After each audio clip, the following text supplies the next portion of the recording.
Hey everyone, this is Callie. Thanks so much for being here with me today. We are celebrating another STAMPtember 2022 exclusive collaboration. The card I'm making in this video features the Altenew Beautiful Lily set. This gorgeous 4x6 stamp set features a large lily stamp along with many great sentiments.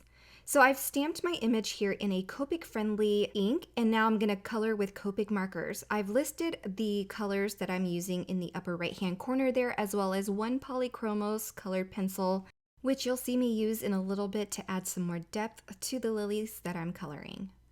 So I've added a single layer of the R000, and now I'm going in with the R01, just adding in some highlights and texture and depth to the lily. I like using these lighter colors. You don't have to be too perfect with them. And especially on a tiger lily, there's lots of striations, lots of veins, so you don't have to be perfect, and that's why I enjoyed coloring this so much. Now I'm using the RV14. It's going to add a deep pink to all of the petals of the lilies. As you can see, I'm leaving the center of the lily petals intentionally clear of the darker pink, and I'm just flicking out towards the outer portions of the petals, but not going all the way out. If you look at a tiger lily photo, you'll see that there are natural curvatures to the flower, so those veins aren't going to be pronounced at the center, and it just looks more realistic when I color it this way, and I love the depth and dimension that it creates. So now I'm going in with the R00 marker, and I'm just going to blend out that harsh pink and just blend it into the lighter areas of each of the petals. I'm coloring the center stamens with some light brown and some golden yellow, and then we'll work on the foliage with some darker greens. They're going to be more olive tones, so I'm starting with a G28 for a deep outline, and then I'm going to go in with a medium G24 and then brighten it some with the G21, which is the lighter shade. As you can see, I reserve the majority of each of the petals for the lighter color because I feel like this creates a lot more contrast for your foliage and your flowers or anything that you're coloring. Okay, so when I am done coloring with the Copic markers, I'm going to go in with my POLYCHROMOS colored pencil. It doesn't have to be POLYCHROMOS, you can use any colored pencil that you like. I'm using a dark red to kind of intensify the center of all those petals and kind of recreate some more veins that are going to be softer and more wispy. So I'm going to go around all of the different petals, and it just takes a little bit to do that. This coloring was so quick and it didn't take very long at all. And when I'm done flicking out all of these little veins and adding more color to the centers of all of the petals, I'll go in and start dotting them. Tiger lilies have these beautiful dots on the petals, and so I'm going to go ahead and try to mimic that. And I'm not doing it in any particular order or pattern with the sizes and shapes of the dots. I'm just going to go in and freehand all of that. When you factor in all the different techniques that you're adding into the coloring of these lilies with the different mediums and how you're coloring it, it gets more and more realistic with each addition of steps that you make. So this final step really creates a realistic lily, and so I just love the texture and the colors and the different contrasts on the flowers. All right, so once we're done coloring, I'm going to go ahead and fussy cut this image. There are coordinating dies. I don't have them, but I don't mind fussy cutting. And here we are left with a beautiful lily image. Now to add more interest, I'm going to use my Jelly Roll pen to add some white dots as well.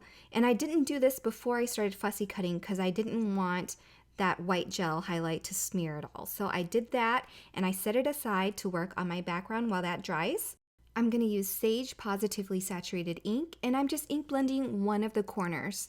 The color is going to go darker from one corner and fade into white. Now to add some splatters using the same ink color, I have some ink in my lid, and I'm just going to wet that down with a spritz of water, and then I can clean that out with my stamp chamois. So it's a quick way to add some texture and color without making a mess on your glass board, and I just like to keep my mess to a minimum. I'm going to clean up the edges on my ink blended panel by trimming off a 1/4 inch on all the sides. Then I'll add 3D foam squares on the back of my colored image and then attach it to my ink blended panel. When I'm happy with the position, I'm going to go ahead and press that down and seal it in place. Then I can flip it over and add some adhesive to adhere this to a card base. I just love the sage color, and I think it blends into foliage colors really well. So it's almost like you have a field of lilies in the background and only this one is in view, if that makes sense.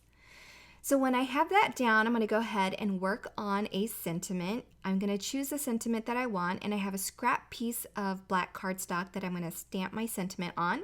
I'm using Versamark ink to stamp my sentiment, and then adding some white embossing powder and then heat setting it. And to save some time, I did trim this sentiment off camera, just a little bit off the sides to make it all equal. And then I'll go ahead and add some adhesive on the back. The glue is to adhere itself to the lily image, and I'm adding a little foam square for the very end. The liquid adhesive is going to make sure that that sticks to the image itself, and then the little foam square is going to make sure that the edge hanging off of the image is going to be adhered to that ink blended panel well, and everything will be sturdy and held in place.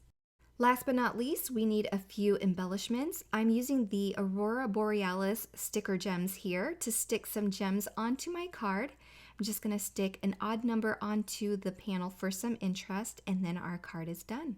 I hope you enjoyed this card. Be sure to check out the links below if you're interested in any of the supplies I used. Everything will be linked for your convenience. Be sure to check out the Simon Says Stamp website for this set if you're interested in buying. This is a STAMPtember exclusive, and once it's sold out, it will not return to stock. So grab yours while supplies last. Thanks for joining me today, and have a great day, everyone. Bye!